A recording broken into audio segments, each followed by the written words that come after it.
Welcome back to The Deep Dive, where we take your intricate stack of sources, filter out the noise, and deliver the pure, concentrated gold of knowledge straight to your ears. And today, we are really unpacking an empire. An empire built not just on music, but on this relentless cycle of strategic reinvention, unapologetic style, and just staggering commercial genius. We're talking about Robyn Rihanna Fenty. Exactly. And if you're still thinking of Rihanna purely as the musician who gave us Umbrella and Diamonds, you are missing like 80% of the story. Oh, at least. We are dissecting the life of a Barbadian national hero, a global advocate, and, a business mogul who didn't just participate in the cosmetics and lingerie industries. No. She fundamentally forced them to change through the sheer power of inclusivity. She broke them and rebuilt them in her image. Yeah. So our mission today is to really unpack the whole journey of her career. We're focusing on three major pillars: the artistic pivots that defined her sound,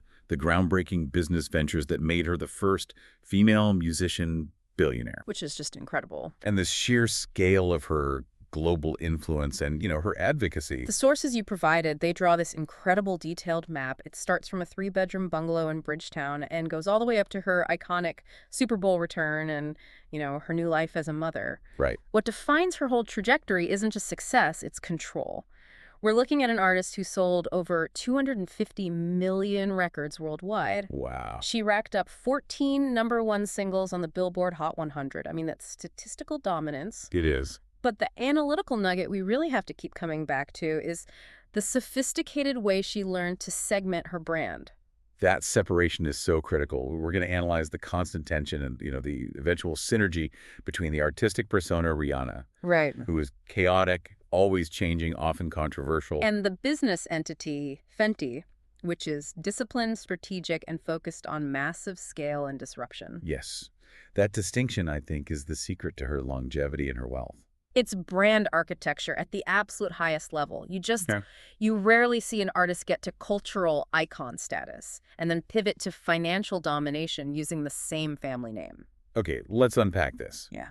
Because to really appreciate the sophistication of the Fenty enterprise, we have to start with the grit, the discipline that was forged way back at the beginning with her Barbadian roots.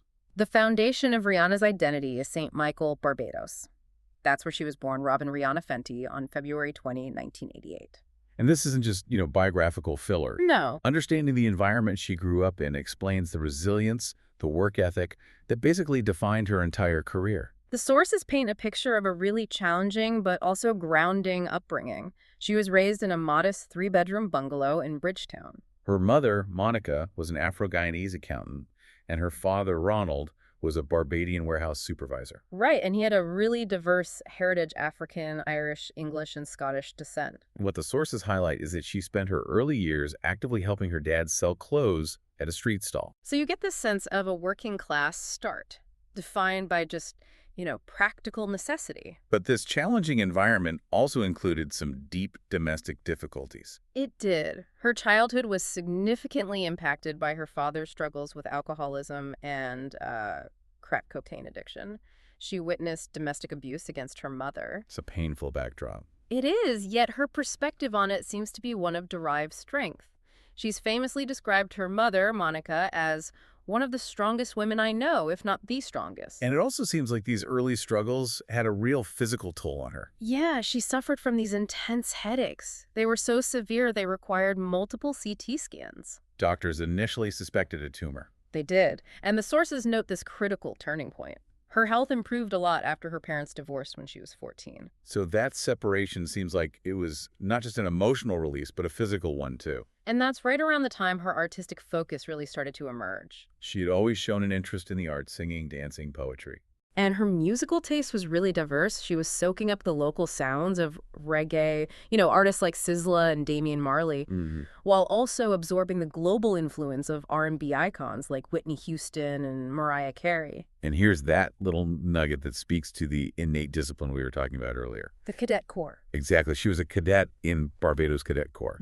That kind of military structure, even in a non-combat way, it speaks to this regimented environment that shaped her. And the surprising detail is that her future pop contemporary, the singer Chantel, was her drill sergeant during this time. You could just imagine the force of personality required to succeed in that kind of environment. And that discipline was about to be tested in this really high-stakes, spontaneous moment. The big break. Yes. The pivotal event happened in 2003. She and 2 classmates formed a little music trio, and they decided to audition for an American producer, Evan Rogers, who was just vacationing on the island with his Barbadian wife. And the moment of discovery, according to, industry lore, it was instantaneous, dramatic. Rogers was there to see a trio, but he only saw 1 star. He famously recalled, the minute Rihanna walked into the room, it was like the other 2 girls didn't exist. And they performed a cover of Destiny's Child's Emotion.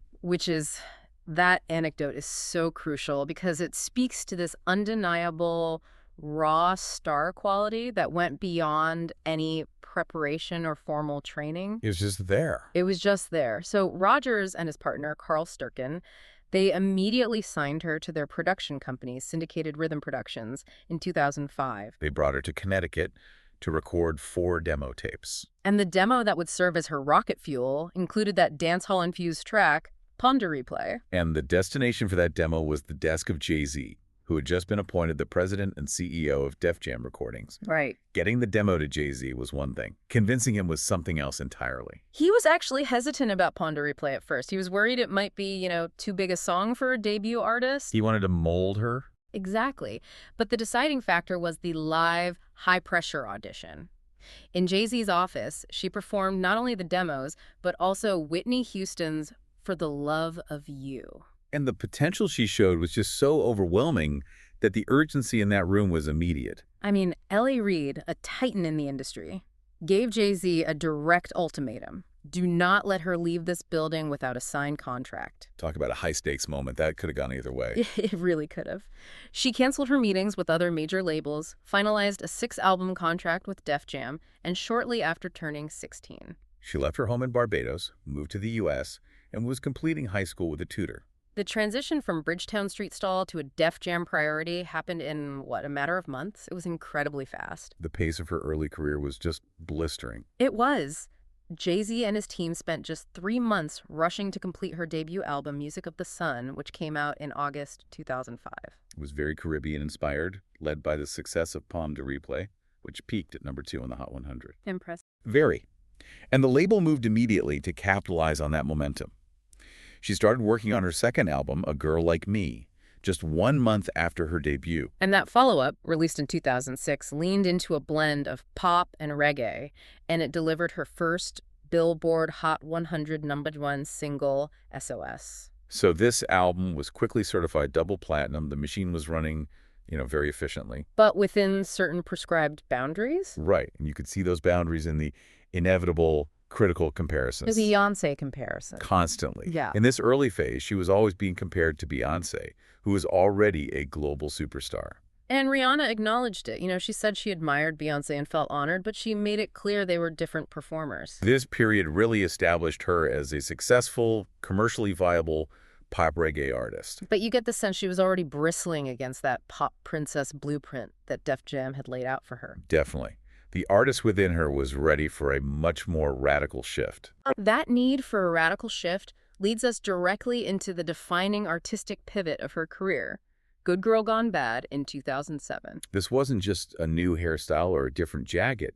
It was a completely new operating system for her entire brand. It was. How calculated was that shift to the mature, rebellious persona? It was incredibly calculated and, strategically essential for her to achieve global dominance. Right, because the Caribbean pop identity, while successful, it had a ceiling in the U.S. and European markets. Exactly. Good Girl Gone Bad was a deliberate effort to shed that girl-next-door image for something edgier, more mature, and explicitly rebellious. So the sound shifted away from reggae and dancehall toward, more dance pop. High-energy dance pop and R&B, yeah. She collaborated with powerhouse producers like Timbaland and Neo. And it wasn't just about the image. It was an investment in her fundamental craft. It was. The sources show she began formal vocal training during this period, specifically with Neo. Focusing on things like breath control delivery. And expanding her vocal command, that just shows you how committed she was to being taken seriously as a versatile artist, not just a performer. And the results were monumental. Umbrella. Umbrella,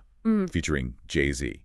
It became a cultural monolith, it topped charts globally, and had this incredible staying power. 10 consecutive weeks at #1 in the UK. And 7 weeks at #1 in the US. This wasn't just a hit. It repositioned her as an international crossover force. The commercial success of this whole era is just staggering. Good Girl Gone Bad is still her best-selling album worldwide. 9 million copies as of 2023. And the momentum didn't stop. The 2008 reissue, Reloaded, was a brilliant move. So smart. They added new material that generated 2 more Hot 100 #1 singles, Disturbia and Take a Bow. The accolades followed the sales. She won her first Grammy for Best Rap Song Collaboration for Umbrella in 2008. Entertainment Weekly named her Diva of the Year. The transformation was complete.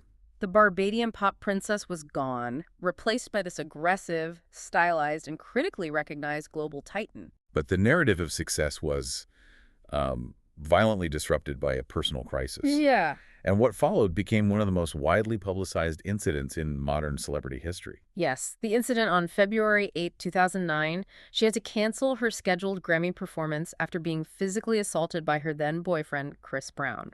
And the details, especially that leaked police photo showing her injuries. It was intensely scrutinized by the media. It turned a private horror into a public spectacle. What's truly fascinating from an artistic standpoint, though, is how quickly she channeled that devastation into her next project. And the degree of control she seized over the narrative. Just 1 month after the Grammy incident, she was already working on her 4th album. Rated R. Rated R, released in 2009, was the immediate, raw, and unapologetic artistic response to that public vulnerability. It was a complete stylistic departure from the bright dance pop of her last album. Totally. It adopted a darker, more introspective, and even industrial rock-influenced tone. This was her seizing control by letting her trauma inform her art, instead of just being a victim of circumstance. And yet, despite the thematic intensity, it was still a commercial success. It was. The single Rude Boy topped the Hot 100 for 6 weeks. It showed that her core audience and the wider public were captivated by this more vulnerable, complex, artistic identity. So, following the necessary emotional catharsis of Rated R, the next few years established her absolute, relentless dominance in the mainstream dance pop world. This was the era of hit-making acceleration. Loud in 2010 was a strategic return to upbeat music, balancing party anthems and empowered love songs. And the output was just unprecedented. Loud gave us 3 consecutive U.S. #1 singles. Only Girl in the World, which won a Grammy for Best Dance Recording. What's My Name?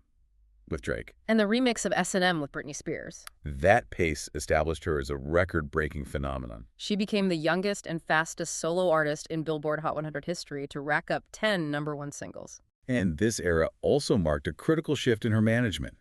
She moved to Jay-Z's Roc Nation for management in October 2010. Which was a clear step toward eventually leaving the Def Jam label structure entirely in 2014. It gave her more creative and commercial autonomy. That momentum carried straight into Talk there. That Talk in 2011, where she kept pushing boundaries. Exploring more overtly sexual themes, incorporating genres like R&B, hip-hop, even dubstep. That kind of experimentation showed her confidence in her star power. Confidence that was backed by undeniable hits. The lead single, We Found Love, with Calvin Harris. A colossal global smash. A historical smash. 10 non-consecutive weeks at #1 on the Hot 100. It was her longest-running chart topper in the U.S. at the time. That track is still one of the defining dance anthems of the decade. So the peak of this relentless pop era arrived with Unapologetic in 2012. A synth pop record, heavily incorporating EDM and hip-hop. This album was a huge career milestone for her. Her first #1 album on the Billboard 200. Right, which solidified her status as an album-selling powerhouse, not just a singles artist. And that album gave us her 12th #1 single, Diamonds. A track that showed a shift toward more vocally passionate, anthemic balladry. And the top 3 hits stay. And we can't discuss Unapologetic without mentioning that legendary promotional stunt, the 777 tour. 7 shows in 7 countries over 7 days. High-level, grueling promotion, all documented in its own film. This entire phase from 2007 through 2013, it just cemented her as a pop titan, fueled by constant evolution and this extraordinary ability to channel intense personal pressure into profitable art. Okay, now that we've charted the chronological pivots, we need to pause and analyze the core artistic toolkit that made all this sustained reinvention possible. Right. If she was constantly shifting genre and persona, what was the anchor? Let's start with the anchor itself. Her voice. She's classified as a mezzo-soprano with a vocal range from B2 to C-sharp 6. And while the early criticism often centered on her lack of technical polish compared to her contemporaries, The formal training she undertook early in her career paid huge dividends. It really developed her delivery and her versatility. that versatility is key. Critics consistently praised her shift from that pop reggae sound to something much more complex. Right. For instance, her vocals on Love the Way You Lie, Part 2, were widely described as commanding, soulful, and vulnerable. And many critics point to California King Bed as containing her strongest, most technically proficient vocal performance to date. What's interesting is how she learned to adapt her voice to the emotional intent of the track. Billboard highlighted her throatiest, most impassioned vocals on Diamonds. It showed she mastered the ability to embody a song, not just technically sing it. John Caramanica, a prominent critic, even suggested her voice evolved into a weapon of emotional chill and strategic indifference. That's a perfect description of how she uses vocal texture to project that cool detachment. And this versatility was fueled by an incredibly sophisticated and eclectic array of influences. She explicitly identified Madonna as her idol and primary inspiration. Aspiring, she said, to be the Black Madonna. And she specifically commended Madonna's unmatched ability to continually reinvent her fashion and music while remaining a real force in entertainment.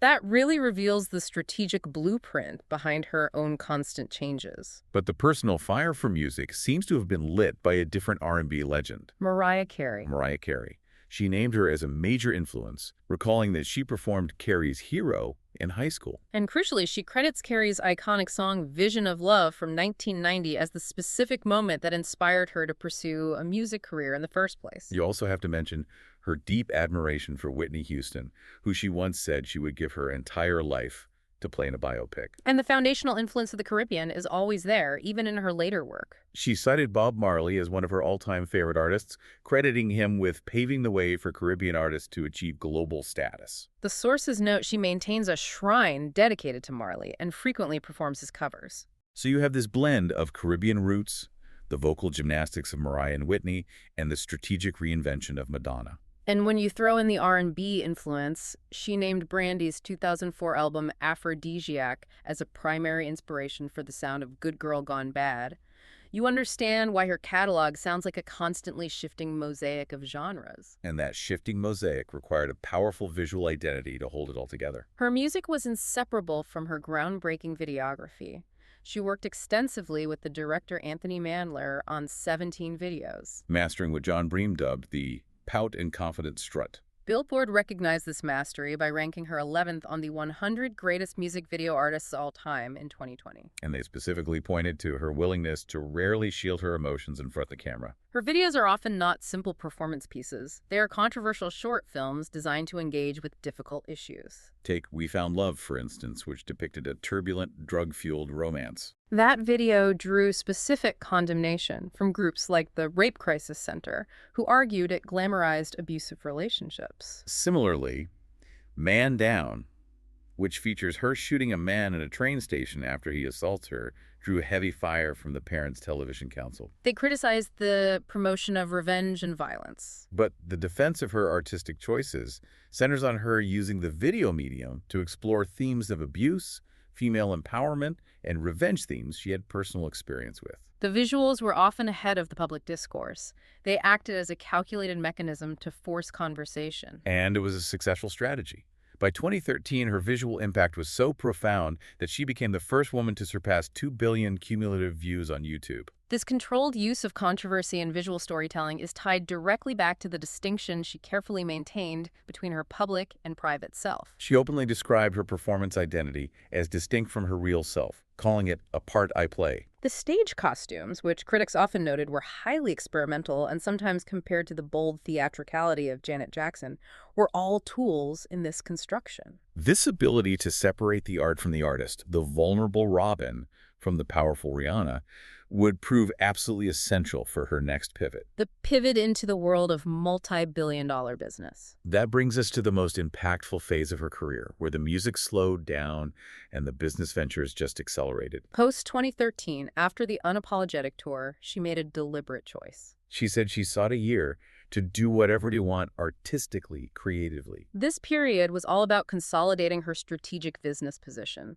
shifting from being a cultural powerhouse to a financial disruptor. The first major strategic step was gaining full control. She officially parted ways with Def Jam and transitioned fully to Roc Nation in May 2014. And that shift from a traditional major label to a management-focused entertainment company signaled her increased desire for creative and commercial autonomy. It paved the way for more innovative distribution models. And that innovation showed up in the music she eventually released. Anti, which finally arrived in 2016, felt like a statement of creative independence. It was initially released exclusively on Tidal, backed by a massive, high-profile $25 million sponsorship deal with Samsung. That $25 million deal was a disruptive move. It directly challenged the traditional label model. It showed she could monetize her audience and her content through a non-traditional tech partnership, effectively using her star power to control the distribution and audience relationship. Artistically, Anti was maybe her most complex record. Yeah, it defied genre with this eclectic blend of dancehall, psychedelic soul, and lo-fi beats. It was a clear departure from the strict, relentless pop blueprint of her prior albums. And the public proved they would follow her anywhere. Anti debuted at #1 on the Billboard 200, her second chart-topping record. And it spawned the Hot 100 #1 hit Work and major top 10 singles Needed Me and the critically acclaimed soulful ballad Love on the Brain. So even during this period of deliberate artistic hiatus, the music she did put out completely dominated. While the music became more sporadic, her presence across other media accelerated, specifically in film. She made her feature debut in Battleship in 2012, playing Petty Officer Cora Rakes. A performance that the New York Times noted was just fine in the rather generic role. Which is a polite way of saying it wasn't a huge acting breakthrough. Right. But her cinematic roles evolved strategically after that. The film appearances became less about carrying a franchise and more about solidifying her global A-list status. Exactly.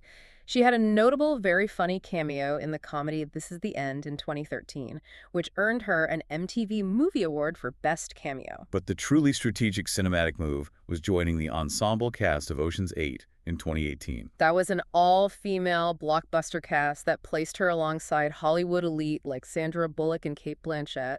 It solidified her status as a global A-list celebrity whose appeal went far beyond the music charts. And the film grossed $300 million globally. It proved her value as a draw outside of her own projects. She also successfully ventured into voice acting, voicing Tip in the animated film Home in 2015, where she also curated the soundtrack album. And later voicing Smurfette in Smurfs in 2025. However, the real story of this decade is the pivot into fashion and luxury goods, something she had wanted since early on, calling fashion her defense mechanism. This is where the Fenty enterprise was truly born. She started with collaboration, sort of testing the market, like with Armani in 2011 and River Island in 2013. But the serious business momentum began in 2014 when she became the creative director of Puma's women's line. And this was the first hint of her strategic genius. That Fenty x Puma clothing line wasn't just a simple endorsement deal. No. It was a true collaboration that resulted in a staggering commercial success. It earned the company over $1 billion. That proved she could be a creative leader and a major revenue driver, not just a face for a brand. And that commercial credibility opened doors at the very top of the luxury hierarchy. In March 2015, she made history. She became the first Black woman named the new face of Dior. This wasn't just a modeling job. It was an integration into the European luxury establishment. It provided the perfect groundwork for her own ventures. The true disruptive force, the one that changed the industry forever, was the launch of Fenty Beauty in 2017. And she launched it through LVMH's Kendo division, which is critical. And here is where we have to underline the strategic genius. Rihanna insisted on holding a 50% ownership stake. This is not a traditional licensing deal. This is owning half of a multi-billion-dollar enterprise. That equity stake is the mechanism that made her a billionaire. But the core value proposition of Fenty Beauty wasn't celebrity, it was inclusivity. The brand launched with an unprecedented foundation range. Shades for all skin tones. Immediately correcting the historical neglect of darker skin tones by the existing major players. And this single move triggered what the industry rapidly termed the Fenty effect. The market responded, and competitors were shamed into action. The benchmark for inclusivity instantly shifted. 40 shades quickly became the required industry standard for any cosmetics brand hoping to compete. Time magazine recognized this transformative impact immediately, naming Fenty Beauty one of the 25 best inventions of 2017. She followed that disruption with Savage X Fenty in 2018. And this lingerie brand mirrored the ethos of Fenty Beauty. It was launched as an aggressively inclusive label, Celebrated for its diversity in sizing, models, and presentation. featuring plus-size and non-traditional models in its highly publicized fashion shows, which were shrewdly streamed on Amazon Prime Video to maximize global reach. The message was clear. If the industry wouldn't prioritize inclusivity, she would build a competitive and profitable empire that did. And although she stepped down as CEO in June 2023, the foundation of Savage X Fenty remains a groundbreaking model for diversity in fashion. Her relationship with LVMH deepened even further in 2019 when she launched the high-fashion brand Fenty under the luxury conglomerate. A truly historic moment. She became the first woman to create an original brand for the LVMH group. And the first woman of color to lead one of its luxury houses. This wasn't just a clothing line. It was a full-fledged luxury fashion brand. Although the brand was temporarily suspended in 2021 due to the global supply chain challenges from the COVID-19 pandemic, the launch itself confirmed her power within the luxury sector. And this brings us back to the central theme, the financial culmination of her strategic pivots. In 2021, she officially became the richest female musician. A staggering net worth of $1.7 billion, almost entirely attributable to the massive valuation of her Fenty Beauty equity stake. And as we noted earlier, the Fenty business is deliberately segmented from the Rihanna artist. Rihanna is the unpredictable, creative risk-taker who embraces controversy and changes genre. And Fenty is the rigorously disciplined, inclusive, multi-billion-dollar enterprise. It's a masterclass in separating the cultural brand from the corporate brand. It allows her to maintain control and minimize the financial risk associated with her artistic persona. Her financial power and business acumen are only part of the story. They are ultimately a function of her cultural capital. Right, so let's look at the sheer weight of her achievements, starting with the raw data of her chart dominance. The RIAA named her the highest certified female digital single artist. That was back in 2015 when she surpassed 100 million gold and platinum song certifications. And she was the very first performer, male or female, to cross that 100 million threshold for singles. This dominance is global. In the UK, she ranks second only to the Beatles for the most million-selling singles in history.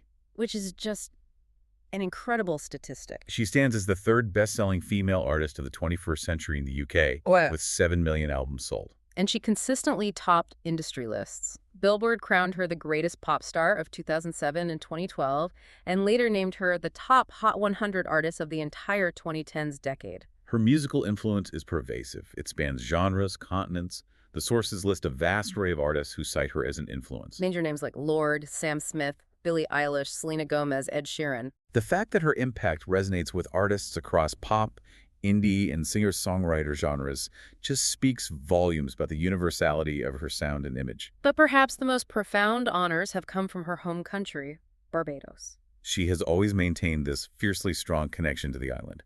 In 2008, shortly after the global success of Umbrella, February 22nd was officially proclaimed Rihanna Day. And that initial honor escalated dramatically in 2018 when the Barbadian government appointed her ambassador extraordinary and plenipotentiary. This was a serious diplomatic role. It tasked her with promoting education, tourism, and foreign investment on the island. It positioned her as a formal representative of her nation's interests on the global stage. The ultimate recognition arrived in November 2021 during the ceremony marking Barbados' transition to a republic. Prime Minister Mia Mottley declared her a National Hero of Barbados. This is the highest civilian honor the country can bestow. It's an elevated status that places her not just as a global celebrity, but as a foundational, almost historical cultural figure for her nation. Beyond accolades, she has leveraged her platform for significant global philanthropy and advocacy. This is primarily channeled through the Clara Lionel Foundation, or CLF, which she founded in 2012. And she named it after her beloved grandparents, Clara and Lionel Braithwaite. The CLF focuses on critical global issues, specifically education and emergency response programs. They've successfully raised millions through the high-profile Diamond Ball charity fundraiser events. Her response to the COVID-19 pandemic was particularly comprehensive and global in scale. She donated $5 million to various relief efforts, supplied crucial personal protective equipment to New York, and provided $700,000 worth of ventilators directly to Barbados. She also partnered with Jack Dorsey to donate $4.2 million specifically to domestic violence victims during the lockdown. Right, recognizing the spike in violence resulting from quarantine. More recently, the CLF expanded its focus to climate justice, recognizing the immediate threat posed to the Caribbean. In 2022, she donated $15 million through the CLF to 18 different climate justice organizations across 7 Caribbean nations and the U.S. It just shows a proactive stance on long-term sustainability and regional stability. Her political advocacy has been uncompromising and spans numerous global issues. She publicly opposed Indiana's Religious Freedom Restoration Act in 2016. She openly criticized former President Trump's immigration policies and his administration's response to mass shootings. She has consistently used her platform to support movements often ignored by other celebrities, like the Indian farmers' protest in 2021. And of course, she demonstrated powerful solidarity with Colin Kaepernick by declining to perform at the 2020 Super Bowl halftime show. She gave up one of the biggest platforms in global entertainment to take a political stand. Which brings us full circle to her eventual return to that exact stage. The 2023 Super Bowl LVMH halftime show marked the definitive end of her boycott and her first major live performance in over 5 years. That performance was historic for several reasons, and it proved her cultural gravity had only grown during her musical hiatus. It became the most watched Super Bowl halftime show in history, surpassing the previous record held by Katy Perry. But the moment was magnified by her surprise announcement.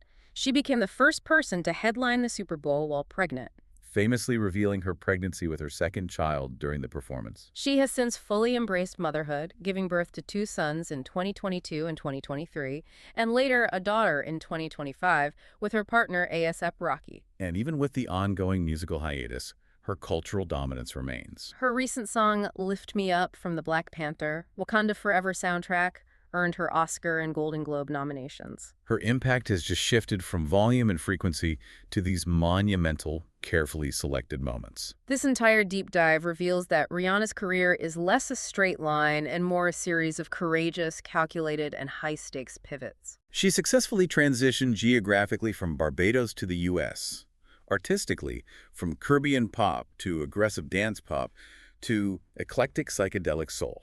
And most critically, commercially, from singer to disruptive luxury fashion mogul. She has achieved this by masterfully leveraging her cultural capital, the power of the Rihanna persona, into massive financial power, specifically through the Fenty brand. The strategic core of her sustained success is her ability to embody artistic reinvention, something she openly credited to her idol, Madonna, while simultaneously maintaining a rigid separation in her business life.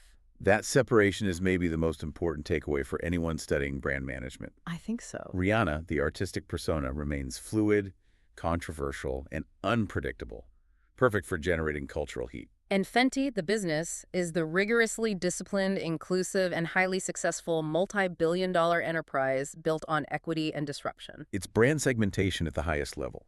It allows her to take artistic risks without jeopardizing her financial empire. And the data continues to show her sustained dominance even in a creative, slow period. Her only Hot 100 chart activity after the Anti-album, aside from features, was tied to these major cultural moments. Right. Lift Me Up was tied to a major film soundtrack, and the Super Bowl performance was tied to her return to the stage and the announcement of her motherhood. Her cultural footprint remains gigantic, even when she isn't actively making music. It does.